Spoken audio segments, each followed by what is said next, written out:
Welcome to the next episode of Borrow Destiny's audiobook. Enjoy. Chapter 2: Unforeseen Burdens. That night, neither Kera nor Gole slept much. They roll from one side to the other, pondering the happenings of the previous evening. The more Kera thinks about the decision, the more she is convinced that this is something she must do. By the morning, she has barely closed her eyes, but she is determined to see this through. Kera gets up from bed before washing her face with some of the river water that Gole had fetched the previous day and straightening up her hair. Poverty, she has always thought, should not remove one's dignity. Gole is already in the meager kitchen by the time Kera leaves her room, attempting to create a soup from leftover roots and a few roasted ears of corn. It will taste like the earth and not much else, but the two of them have long since given up on dreams of delicious meals. Gole, Kera begins, her mind racing to find the right words. I think we should talk. His shoulders stiffen, and he pauses his stirring. He has no intention of doing that. It is far better to pretend that the creature was never here, and to keep living their lives as they always have. Yet Kera steps forward, releasing a long-held breath, committed to getting something out of him. What if we could save the both of us? She suggests as an unfamiliar coldness settles around her heart. What if it isn't me that needs to be sacrificed? This time, Gole stops working on the pot of soup entirely, turning to face his mother as the shadows of the cooking flames lick at the walls. There was a certain callousness in her question that he did not expect. Surely you cannot mean... Gole trails off, not wanting to finish that sentence. Kera's eyes are now like stone, as icy as the heart of that creature from the dark. Underneath them lies a deep emotion, something that she can't express, a sense of self-preservation that will rise above all else. You must have heard him say it. A soul must be sacrificed for someone to be taken to paradise. Kera measures the words in her mouth, speaking slowly and deliberately. Mine or yours, or someone else's.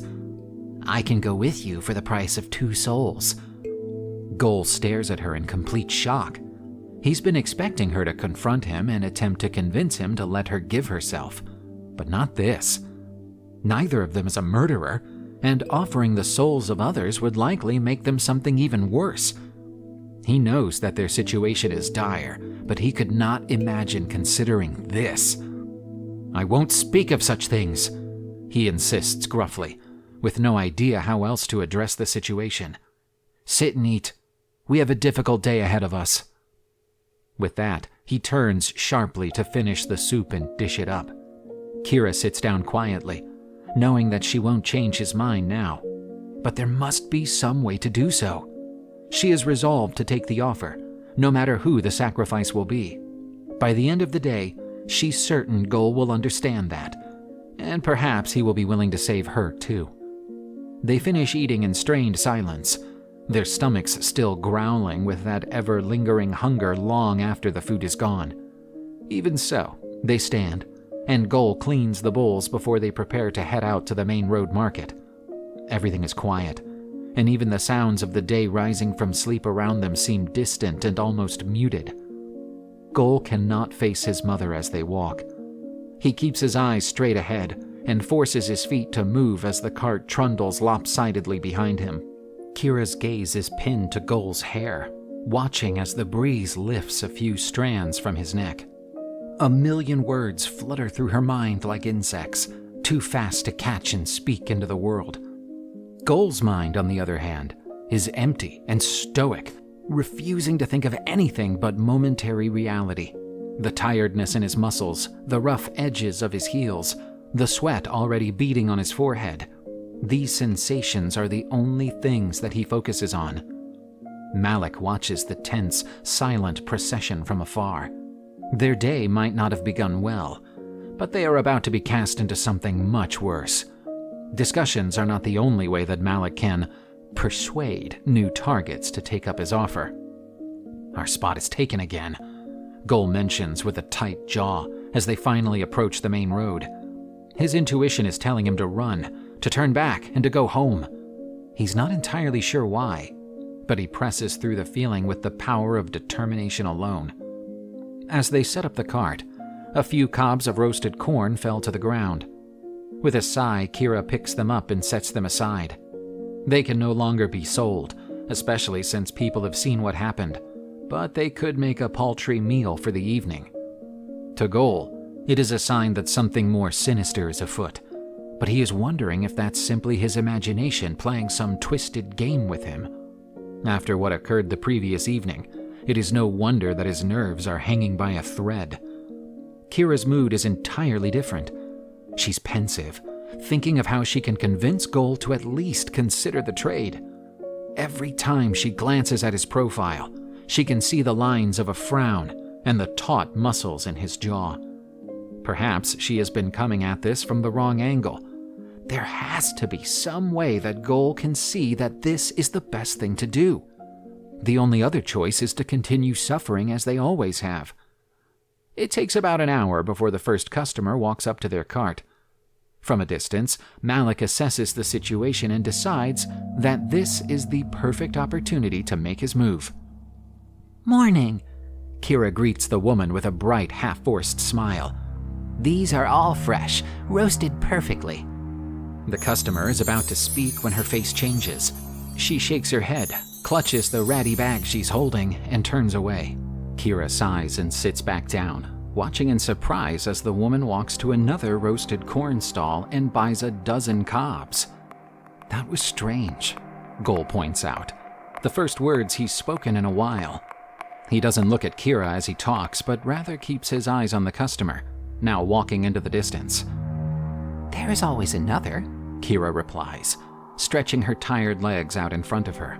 This promises to be a long day. Malik knows that one bad moment is never enough. It is a buildup of small things that will win these targets over. Eventually, the scales will tip in his favor, as they always do. From the shadows, he continues to manipulate the situation. Each time someone approaches the cart, Malik influences their minds. They shake their heads, turn, and walk away, heading for the next stall in the line. After 3, Kera and Gole are dejected. After 5, even their forced smiles have disappeared. By the end of the day, not a single customer has bought anything from them, and the few coins that they've had are given away for vegetables to add to their meal for the night. They return home with a full cart and heavy hearts, wondering what it is that all of the customers have seen to turn them off. Gole, Kera says as soon as they reach their small hut, taking a seat on a nearby rock to catch her breath. The rest of the words she wants to say flutter through the air, but she cannot quite grab onto them. I'll do the washing today, Gole replies stiffly as he moves to put the cart and corn to one side. You should rest. Kera nods, hoping that her arguments will come while he is gone. Gole gathers the scraps of clothing and places them in a basket. Neighbors with kinder hearts pay him and Kera to wash their laundry sometimes for a small sum of coins that have often pulled them out of desperate situations. Gole begins his walk to the river in a troubled state of mind. Today has been one of the worst in recent weeks, and they barely have anything left at all. They'll have to split tonight's meal in half if they want to eat in the morning. He wonders if that creature has the power to influence their lives in this way. Gole glances over his shoulder as he walks, trying to spot anything strange in the shadows between the huts. He sees nothing, but he feels the sensation that he is being watched. Stop concerning yourself with that, Gole tells himself harshly in his thoughts. Do not give it the attention it wants. With a deep breath, he pushes onward to the river. His grip on the basket is as tight as his shoulders as he walks, even if he's trying to relax at all. He wants to hurry. It is possible that that thing will return while he is away from home to leave his mother alone. Malik, however, has decided to follow Gole this time. He watches the young man march through the streets with a pathetic bundle of others' clothing in his tattered basket. It will take more convincing for him to agree with his mother. Perhaps Malik can even get 2 souls this time, if the boy decides to bring his mother along to paradise. It is a moral choice that many refuse at first, but suffering will always break them down eventually. People, if pushed far enough, will do anything to escape from the hand they're dealt. What a lovely day for washing clothes, Malik thinks as he lifts one hand lazily. High above Gole's head, without him noticing, a thick plume of clouds is forming, dark and menacing. Gole sees the world around him dim as the sun's light fades behind the clouds, and he finally turns his eyes upward. A storm, he wonders, his feet now carrying him faster. It hasn't looked like rain for weeks. Why now? Malik lets the raindrops fall ever so slowly, only allowing them to soak Gole to the bone once he's already washing the clothes in the river. Miserable, wet, and defeated, Gole's shoulders start to slump. He won't be able to dry the laundry in time to claim payment today if this weather continues.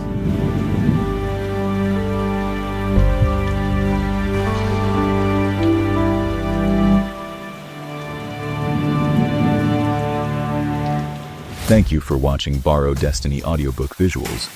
Subscribe to Faded Pages Audiobooks channel for new episodes. See you on the next one.